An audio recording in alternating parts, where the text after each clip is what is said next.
साथियों, मेरा नमस्कार आपको। और 8 मई के दिन आज शुरू करते हैं आपके साथ आज की बात। दोस्तों, आज हमने एक बड़ा ही महत्वपूर्ण संवेदनशील विषय लिया है, चिट्टा। चिट्टा का विषय इस वजह से आया क्योंकि कल मेरे एक मित्र मुझे मिले और उन्होंने कहा कि एक नौजवान था 21 साल का, वॉशरूम में गया, चिट्टा लिया, वहीं गिरा, कुछ देर में मर गया। न जाने इस किस्म की कितने समाचार हमने हाल के वर्षों में सुने।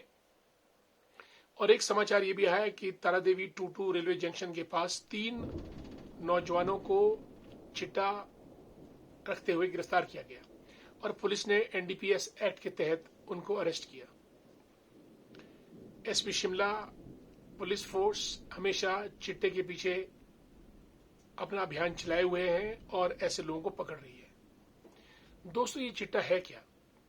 चिट्टा पंजाबी भाषा में कहें तो जो चीज सफेद है उसे चिट्टा कहते हैं। चिट्टा यानी व्हाइट पाउडर। और ये चिट्टा कहां से आता है? चिट्टा, इसका एक जो रूट सोर्स है वो अफीम है, पॉपी। अफीम की खेती हिमाचल में प्रतिबंधित है, लेकिन फिर भी लुके छुपे लोग करते रहते हैं। और अफगानिस्तान, पाकिस्तान में अफीम की खेती कमर्शियल है, कोई प्रतिबंध नहीं है, इसलिए बेधड़क वहां पे अफीम की खेती की जाती है।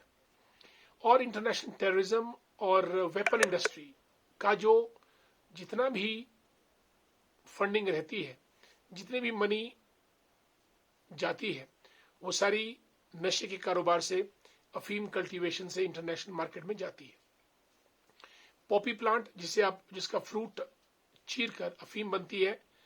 किसी दौर में हम लोग अफीम को दर्द निवारक दवा के रूप में लेते थे।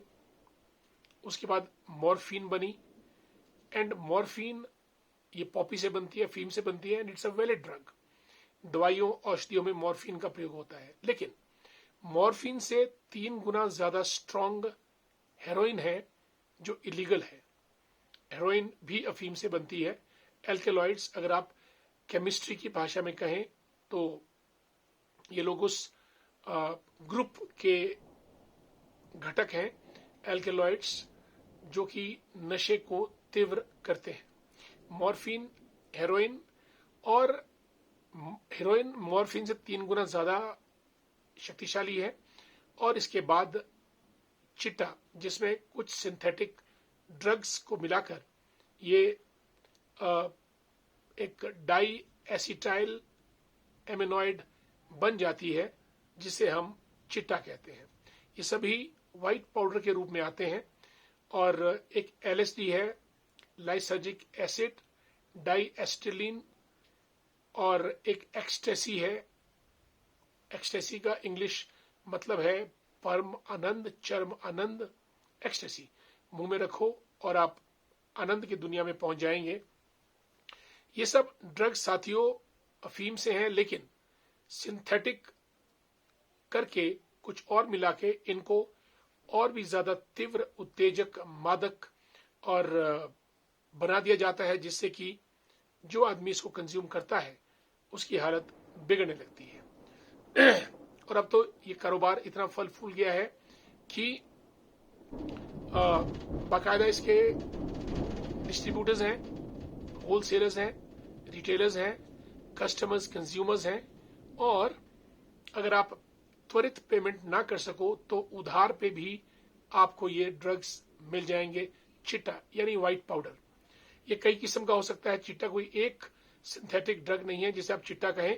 एनीथिंग विच इज व्हाइट यानी व्हाइट पाउडर, ये बाद में एनालाइज करना पड़ेगा।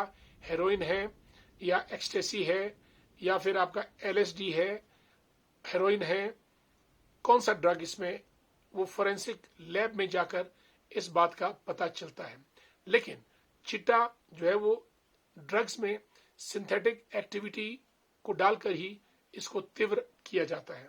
दोस्तों, एक फिल्म आई थी उड़ता पंजाब, जिसमें पंजाब के हालात में पंजाब इज फ्लाइंग, उड़ता Punjab means Punjab is flying, क्योंकि वहां का जो सबसे वल्नरेबल यूथ सेक्शन है 15 से 30 वर्ष का, वो नशे की गिरफ्त में आया और चिट्टा उसका एक प्रमुख घटक रहा है। धीरे धीरे इसने हिमाचल में भी अपने पैर पसारने शुरू किए। हिमाचल पंजाब का बॉर्डर है और पंजाब के अंदर पाकिस्तान से और हिमाचल के अंदर पंजाब से और कश्मीर से भी इसका जो स्मगलिंग है वो हो रहा है। नौजवान युवा कई कारणों से चिट्टा को लेना शुरू करते हैं। यारी दोस्ती में, शौक में, डिप्रेशन में, अनएम्प्लॉयमेंट की वजह से और गरीबी की वजह से, और कोई मेडिकल थोड़ा अपना मैस्कुलिन कैरेक्टर दिखाने के लिए भी इस नशे को शुरू करते हैं, और कोई मौज मस्ती के लिए, और कई अमीर सावधान परिवार के बच्चे हुए प्लेंटी ऑफ मनी इस चीज को कंज्यूम करते हैं।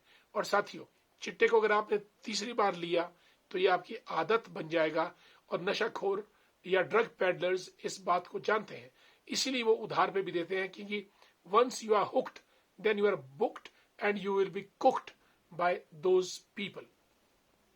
दोस्तों, इसमें हमको अहम जो है किरदार, बॉर्डर अपने स्ट्रांग करने पड़ेंगे, लूज बॉर्डर्स ताकि इन्फिल्ट्रेशन ना हो, police surveillance and vigilance, police का रोल अति महत्वपूर्ण इसमें रहेगा, और सजा यानी पनिशमेंट हार्श होनी चाहिए, so that it should become an exemplary punishment, ताकि और लोग इसको ना कर सकें।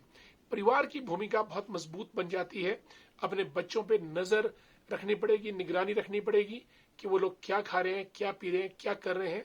ये बहुत जरूरी है। पैसे उतना ही दें जितना उनकी जरूरत है, और गवर्नमेंट को भी कई किस्म से आगे आना पड़ेगा। Skill development, personality development, motivation, communication से यूथ को इंगेज करना पड़ेगा, उनकी समस्याओं को सुनना पड़ेगा। वो लोग जिंदगी की बैटल को अकेले ना लड़े, इसके लिए परिवार, समाज और सरकार तीनों उनका योगदान दें, ताकि हमारा नौजवान गलत रास्ते पे आगे ना जाए।